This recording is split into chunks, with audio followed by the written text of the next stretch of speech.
Halo, kembali lagi bersama saya Florida Agatha Lodan dengan NIM 2003030012 kelas A semester 3 jurusan Sosiologi Fakultas Ilmu Sosial dan Ilmu Politik Universitas Nusa Cendana Kupang. Pada kesempatan ini kita akan membahas sebuah buku yang berjudul Sosiologi Kunci yang ditulis oleh Pierre Bourdieu dan diedit oleh Peter Hamilton dari Universitas Terbuka. Tugas yang akan kita bahas ini guna memenuhi mata kuliah teori sosiologi modern. Baik, kita langsung saja menuju pada pembahasan yang pertama.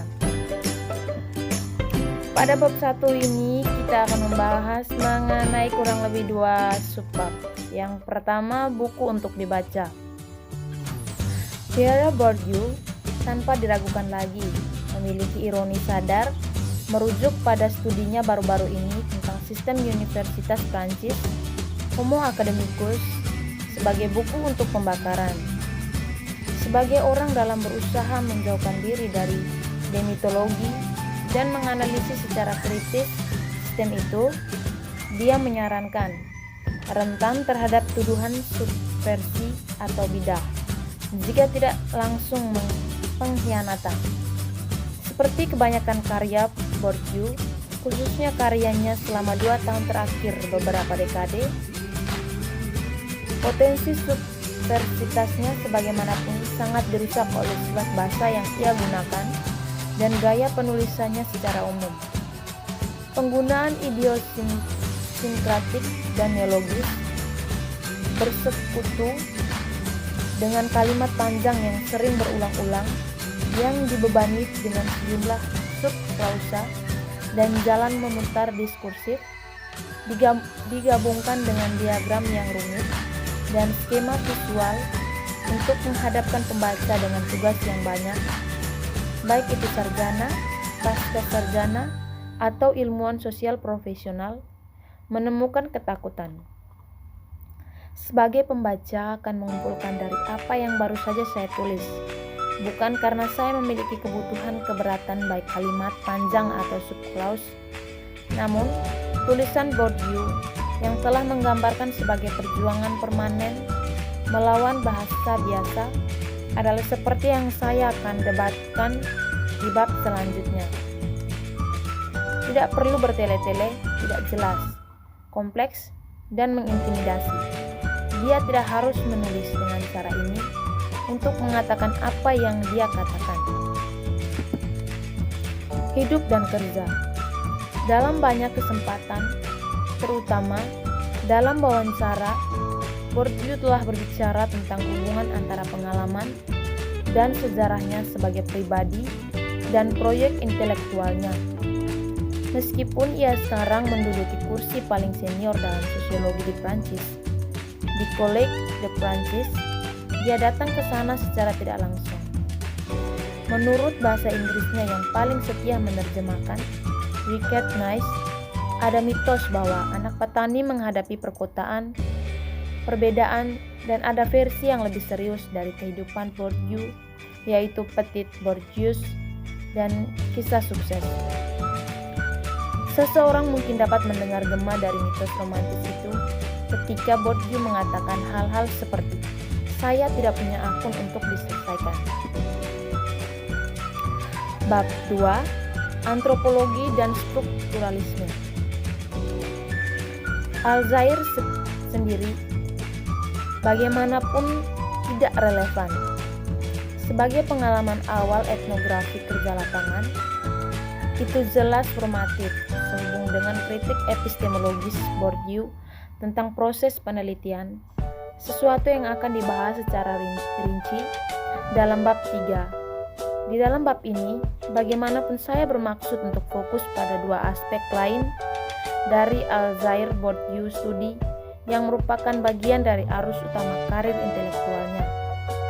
Pertama, analisisnya tentang hubungan antara pengalaman modernisasi, kata yang tidak menyenangkan, tapi mungkin yang paling tepat, dan pandangan dunia yang dipegang oleh petani Alzheimer dan proletar.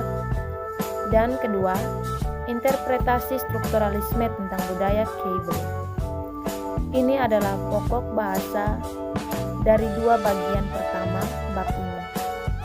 Setelah ini akan ada diskusi tentang pengaruh strukturalisme yang berlanjut pada pemikiran Bourdieu, dan akhirnya saya akan berbicara secara singkat tentang penelitian etnografik nanti di antara Bernis kaum tani di Prancis, memberikan perhatian khusus pada apa yang digambarkan sebagai teori beralih dari aturan ke strategi. Bab 3. Eksperimen dalam epistemologi. Pergeseran teoritis Bourdieu dari pendekatan berdasarkan model analitis yang dibangun dari aturan budaya yang seharusnya mengatur perilaku, sehingga penekanan pada generasi dan pengajaran oleh aktor strategi adalah bagian dari intelektual dan politiknya menjauhi strukturalisme.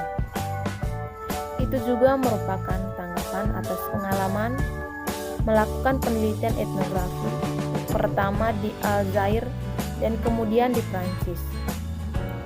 Namun, sifat etnografis dari pengalaman penelitiannya, kerja lapangan sebagai kehidupan yang transformatif, peristiwa penting dalam hal lain, keterlibatan sebagai peneliti sosial dengan dunia sosial yang dia kenal, sebenarnya lebih dari sekedar akrab, karena dalam setiap kasus, dia dalam beberapa hal adalah anggota yang sah, memicu pemikiran refleksi, mengarah pada kritik epistemologinya terhadap sosiologi dan antropologi.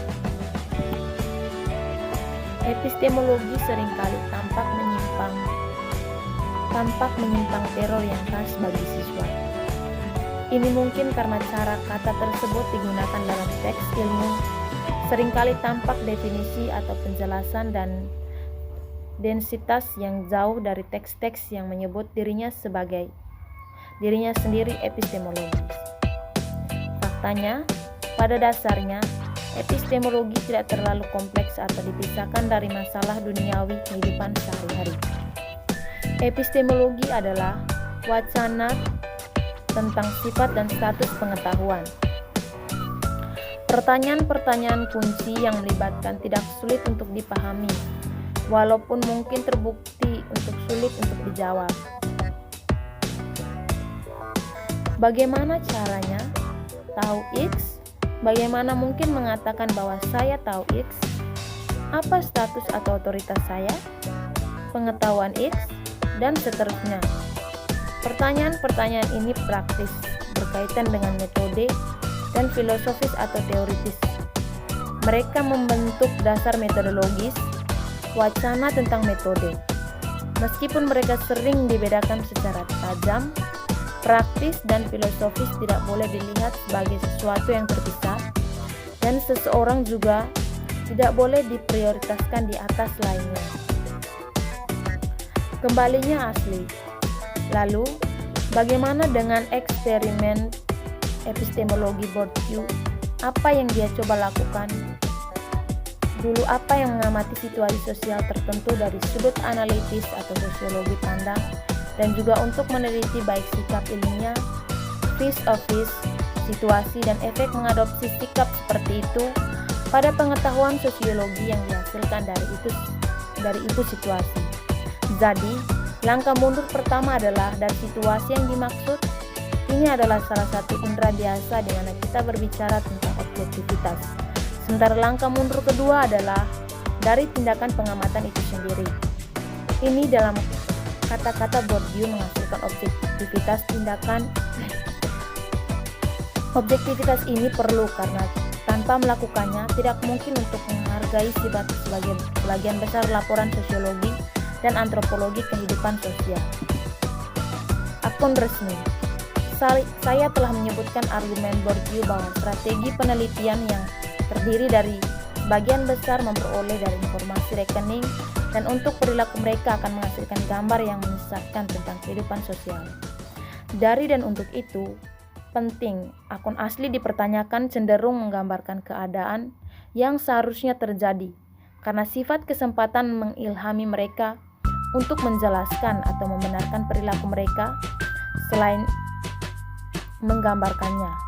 Akun yang mereka hasilkan dengan demikian adalah akun resmi. Ilusi sinoptik. Ada berbagai macam perangkat kognitif, metafora, dan analogika adalah contoh yang baik yang kita gunakan untuk menyusun dan menghasilkan pengetahuan kita tentang dunia. Sinopsis adalah salah satu yang paling utama dan penting. Penyederhanaan dan kondensasi kompleks informasi ke dalam kerangka acuan yang terpadu. Ini adalah operasi yang umum untuk keduanya, wacana sehari-hari dan wacana ilmu sosial. Sekian dan terima kasih.